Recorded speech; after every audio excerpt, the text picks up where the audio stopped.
For advertisement, call 8125893028. Our Gmail maxtvtelugu@gmail.com. Max TV భక్తి ప్రేక్షకులకు నమస్కారం. తీర్థయాత్ర కార్యక్రమానికి స్వాగతం. నేపాల్లో ఉన్నటువంటి అనేక ఆలయాల విశిష్టత చరిత్ర గురించి తెలియచేయడానికి ఈ రోజు మనతో పాటు ఉన్నారు ప్రముఖ ఆధ్యాత్మికవేత్త బ్రహ్మశ్రీ డాక్టర్ రాజన్ నంబూద్రి గారు. నమస్కారం గురుగారు. నమస్కారం. గురుగారు, ఇప్పుడు నేపాల్లో ఉన్న ముక్తినాథ్ ఆలయ విశిష్టత గురించి మాకు తెలియజేస్తారు. Wow, what a surprise! చాలా చక్కని మీరు అడిగారు. అది మ్యాక్స్ ప్రేక్షకులకు కూడా చాలా అవసరమైన వంటిది. సాధారణ ముక్తినాథ్కి వెళ్ళాలంటే సాధారణంగా ధైర్యం సరిపోదు. అక్కడ ఆక్సిజన్స్ కూడా అందవు. చాలా సముద్రపు 33,000 అడుగులో ఉంటుంది ఆలయం. ముక్తినాథ్ వచ్చేసి 108 దివ్య దేశాల్లో అదొక ధామ్, దివ్యధామ్. ఎట్లా అంటే మనకి శ్రీరంగంలో ఒక ధామ్ అంటే అటువంటివి కొన్ని క్షేత్రాలు, తిరుపతి ఒకటి, అలాంటి పుణ్యక్షేత్రాలన్నీ కూడా మనకు ద్వారక ఒకటి, పూరి ఒకటి, ఇలాంటి మన బద్రీనాథ్ ఒకటి, ఇటువంటివన్నీ కూడాను 108 ధామ్స్ ఉంటాయి. 108 ధామ్లో ముక్తిధామ్ అనేది ప్రధానమైన వంటిది అని చెప్పుకోవడం జరుగుతుంటుంది. ముక్తినాథ్ అంటే అక్కడికి వెళ్ళిన వారికి మోక్షం కలుగుతుంది, పునర్జన్మ ఉండదట. పోతే మీకు అక్కడ పిండ ప్రదానం చేస్తే ఆ ప్రదేశంలో మీ యొక్క 14 జన్మం బ్యాక్ ఎవరైతే మీ తాతలు ముత్తాతలు వాళ్ళు ఉంటారు కదండి, వాళ్ళ పాపాలన్నీ కూడా తొలగిపోతుంది. మళ్ళీ ఫాస్ట్ జనరేషన్ అంటే ఫార్వర్డ్ జనరేషన్ అంటే మీ యొక్క కొడుకు ముందు తరాలు 14 తరాల వరకు పుణ్యం చేరుతుందట. ఈ యొక్క ముక్తినాథ్ ఒక విశేషం. ఈ ముక్తినాథ్కి వెళ్ళాలంటే చాలా అరుదైనమైనటువంటి ఒక కఠినమైనటువంటి యాత్ర. ఈ నదిలో మనకు ఎన్నో ఒక ఆలయాలు, నదులు అవన్నీ కూడా కనపడుతూ ఉంటుంది. అక్కడ నేపాల్లో కొన్ని విశేషంగా మనకు ఒక కన్యాకుమారి ఒక దేవి కూడా మనకు కనపడుతూ ఉంటుంది. ఆ అమ్మవారు కూడా ఒక లైవ్ దేవతగా మనం పూజిస్తారు. అది దుర్గా, లక్ష్మి, సరస్వతి అని కూడా అంటుంటారు. ఆ అమ్మవారిని కూడా మనం నేపాల్లో కాఠ్మండూలో దర్శనం చేసుకోవచ్చు. మీరు కాఠ్మండు నుంచి డైరెక్ట్గా మీరు పోఖ్రాకు రావాలి.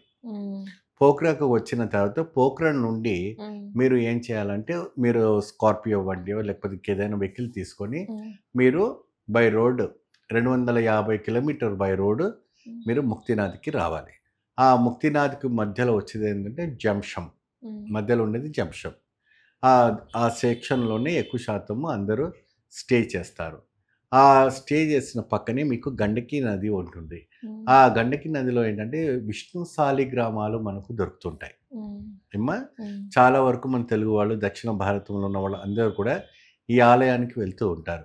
ఆ విష్ణు సాలిగ్రామాలు ఎలా ఉంటాయి అంటే అమ్మ, చాలా అరుదుగా, చాలా ఇంపాక్ట్గా, చాలా ఒక పవర్ఫుల్గా ఉంటుంది.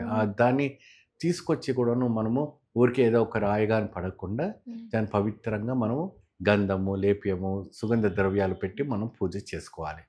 ఎప్పుడైతే కూడా విష్ణు సాలిగ్రామాలు నివసించే వంటి ప్రదేశంలో లక్ష్మి ఉంటుందని, ఆ లక్ష్మి ఉండే ప్రదేశంలో విష్ణు సాలిగ్రామం ఉంటుందనేసి మనకు విష్ణు పురాణంలో చెప్పబడుతుంది. మనకు విష్ణు సహస్రనామంలో కూడా మనకి ఈ యొక్క ముక్తినాథ్ విశిష్ట గురించి మనకు చెప్పబడినటువంటి ఎన్నో రహస్యాలు మనకు కనబడుతుంటాయి. ఇది చాలా అరుదైనటువంటి ప్రదేశము. మీకు చుట్టూ కూడాను దాదాపు ఆకాశాలకు, కొండలకు ఎత్తేటువంటి కొండలు మనకు కనపడుతుంటాయి. ఆ కొండ శిఖరాలకి మనం వెళ్ళి ఆకాశంలో తగులుతుందా అన్నట్టుగా అనిపిస్తుంది. ఆ మధ్యలో ముక్తిగా ఉంటుంది. ఆ ముక్తినాథులో వచ్చేసి మీకు 108 కొలాలు ఉంటాయి. నంది నోటి నుంచి నీళ్ళు వస్తాయి. ఆ నంది నోటి నుంచి నీళ్ళు వస్తాయి కాబట్టి ఆ నంది నోట్లో మనము ఆ 108 ధామ్లో స్నానం చేసి మీకు పాప తీర్థము, పుణ్యతీర్థం అని స్వామివారి సన్నిధి ఎదురుగా ఉంటాయి. ఏముంటాయమ్మా? పాప తీర్థము, పుణ్యతీర్థము. అయితే మనం పాపాలన్నీ కూడా తొలగించుకొని పుణ్యతీర్థాలు స్నానం చేసి మోక్ష మార్గానికి స్వామివారి సన్నిధికి వెళ్ళాలి. అక్కడికి వెళ్ళి స్వామికి పూజ చేసి విష్ణు పారాయణం కానీ, విష్ణు సహస్రనామ కానీ చదివి స్వామికి యొక్క పూజ విధానము, అర్చన అన్నీ చేసి అక్కడ స్వామి ఒక వస్త్రము, అక్షింతలు మనకిస్తారు. అది తీసుకొని రావాలి. మీరు ఎక్కడైనా కూడా మహావిష్ణువు పడుకోవడం కానీ, మహావిష్ణువు నిలబడడం కానీ, మహావిష్ణువు ఇదిగా ఉండడం మీరు చూస్తూ ఉంటారు అరుదుగా, ఎక్కువ శాతం. అవును. కానీ ఇక్కడ ఆయన ధ్యానమూర్తిగా మనకు కూర్చొని ఉంటారు.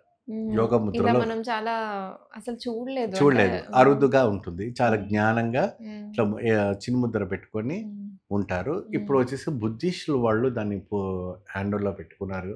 ఉమ్, ఇక్కడ బుద్ధిస్ట్ వాళ్ళంతా కూడా ఉమ్, నడిపిస్తున్నారు. ఉమ్, పక్కన బుద్ధాలయం ఉంది, అక్కడ కూడా జ్వాలాముఖి దేవి శక్తిపీఠం ఉంది ముక్తినాథ్ దగ్గర. ఉమ్, ఆవిడ లక్ష్మీ రూపంగా మనం భావిస్తాము. ఉమ్, ఆ అమ్మవారిని కూడా మనం సేవించుకోవచ్చు. ముక్తినాథ్కి వెళ్ళిన వాళ్ళు ప్రత్యేకంగా చాలా జాగ్రత్తగా, ఆరోగ్యం కుదురుగా ఉన్న వాళ్ళు మాత్రమే వెళ్ళాలి.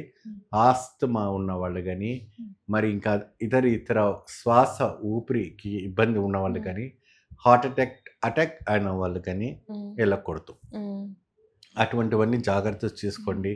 షుగర్, డయాబెటిక్ పేషెంట్స్ ఉన్నా కూడా మంచి ఒక ట్రీట్మెంట్ తీసుకోండి. ఉమ్. వాకింగ్ చేయండి, మంచిగా చేసి ఆ ప్రదేశానికి వెళ్తే మంచి ఫలితం లభిస్తుంది. ఆ స్వామి అనుగ్రహం కలుగుతుంది. ధన్యవాదాలు గురువుగారు. నమస్తే. చూశారు కదండి నేపాల్లో ఉన్న ఆలయ విశేషాలు. మరో కార్యక్రమంలో మళ్ళీ కలుద్దాం. అంతవరకు చూస్తూనే ఉండండి మ్యాక్స్ టీవీ. నమస్కారం.